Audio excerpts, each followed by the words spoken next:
Assalamualaikum warahmatullahi wabarakatuh. Berjumpa lagi dengan saya Ahmad Fahrudin atau Pak Didin. Kali ini kita akan membahas soal pretest UTBK 2020 bagian pertama, soal 11 sampai dengan soal 20. Di soal yang pertama atau di soal nomor 11, soalnya pertimbangan apakah frasa bernomor 4 perlu diperbaiki atau tidak. Di nomor 4 itu ada 10.000 video, 10.000 video. Nah, kalau kalian misalkan menjumpai angka lebih dari 10.000, misalkan ratusan, jutaan, miliaran, ya ratusan juta. Nah, apa kemudian kalian terus menghitung 3 digit titik, 3 digit titik? Tentunya tidak, dan itu akan membuang waktu sehingga menyulitkan orang untuk membacanya. Maka jelas di nomor 11 ini di frasa 4 itu penulisannya salah. Maka yang benar bagaimana? Yang benar bisa dilakukan seperti pada jawaban B, 10.000 video. Nah, pembahasannya, angka yang menunjukkan bilangan besar dapat ditulis sebagian dengan huruf supaya lebih mudah dibaca. 250 juta, maka kita mengambil angka sebagiannya adalah 3 digit pertama, 250, kemudian juta ditulis dengan huruf. 550 miliar, 550 miliar, tidak perlu kalian memberikan 000 dalam jumlah banyak, ya. Tentunya ini akan memudahkan kita untuk membaca kalimat tersebut. Di nomor 12, pertimbangan apakah kata bernomor 5 perlu diperbaiki atau tidak. Di nomor 5 itu yang dimaksudkan adalah kata channel, tulisannya tegak. Nah, channel itu apakah bahasa Indonesia atau bahasa asing? Jika channel itu bahasa asing atau bahasa Inggris, maka tulisannya perlu dimiringkan. Nah, penulisan yang benar C atau D? Jadi penulisan yang benar itu adalah yang C, tidak perlu ditebalkan. Ya, channel dalam bahasa Indonesia bisa diartikan saluran. Di nomor 13, pertimbangan apakah frasa bernomor 6 perlu diperbaiki atau tidak. Nomor 6 itu ada kata musik, film, berita, dan informasi, olahraga, gaya hidup, gaming, dan vlog. Kalau kemudian kita melihat musik dulu, perlu kapital atau tidak? Pastinya tidak, sehingga jawabannya antara D dan E. Antara D dan E itu yang berbeda ada pada kata vlog, ya, pada kata vlog. Vlognya ada yang tegak, ada yang miring. Nah, vlog ini termasuk bahasa asing atau sudah menjadi bahasa Indonesia, dan vlog itu adalah bahasa Indonesia. Sudah ada dalam KBBI, Kamus Besar Bahasa Indonesia. Vlog bisa diartikan video blog, ya, ini sebuah akronim. Kemudian vlog itu juga bisa disebut, atau orang yang melakukan vlog itu disebutnya adalah naravlog. Nah, narasumber orang yang memberikan sumber. Naravlog berarti orang yang melakukan vlog. Kemudian jawabannya berarti yang D. Di nomor 14, kata atau tanda baca yang harus diperbaiki dalam teks di atas agar sesuai dengan PUEB dan menjadi kalimat efektif adalah: yang A mengganti kata miliar menjadi miliar. Nah, ini yang baku mana? Yang miliar menggunakan Y atau miliar. Yang B, sepertiga menjadi bentuk pecahan 1/3, itu sama. 5 tahun menjadi 5 tahun, 5 menggunakan angka juga boleh, ya. Kemudian mengganti tiap menjadi setiap, menghilangkan tanda baca strip pada kata lama kelamaan. Kalau pada lama kelamaan itu mestinya menggunakan tanda hubung. Nah, tanda hubung itu kan strip pendek, jadi E, tidak ada yang salah. Nah, maka penulisan di nomor ini adalah, atau yang harus diperbaiki adalah yang A, karena miliar itu tidak baku. Di nomor 15 ini termasuk soal UTBK. Kalian harus bersiap dengan UTBK, karena kalau kalian mengikuti perkembangan UTBK dalam minggu terakhir ini kan ada soal baru, sebutannya adalah soal bahasa Panda. Nah, di soal nomor 15 ini juga bisa mengarah pada soal bahasa Panda.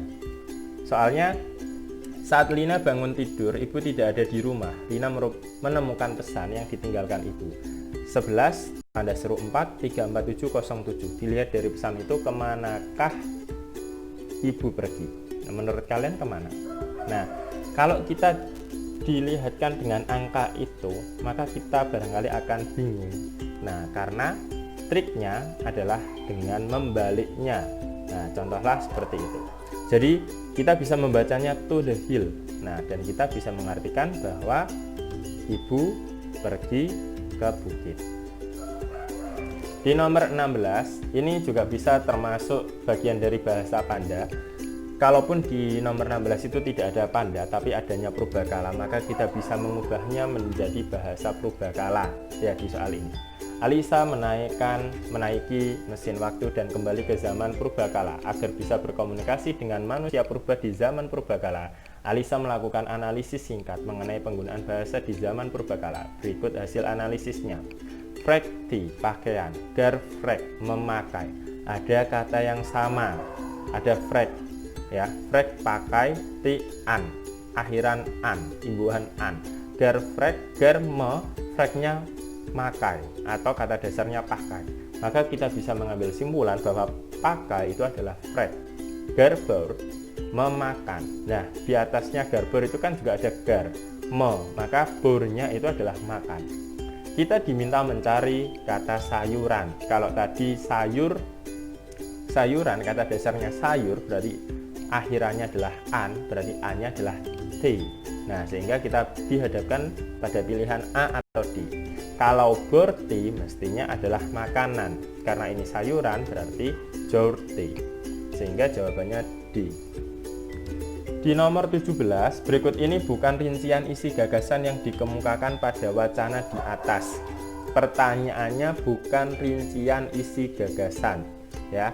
Tidak harus gagasan utama, juga tidak harus gagasan penjelas.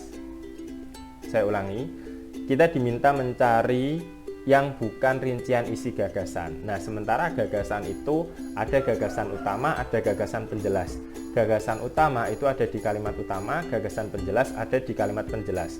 Kalau kalian menentukan nomor 1 sebagai kalimat utama, gagasan utamanya ada di nomor 1. Maka di nomor 2, 3, 4, dan 5 itu gagasan penjelas atau kalimat penjelasnya. Nah, dari nomor 17 ini berarti yang bukan rincian isi gagasan itu adalah yang menjadi anak kalimat dari kalimat tersebut.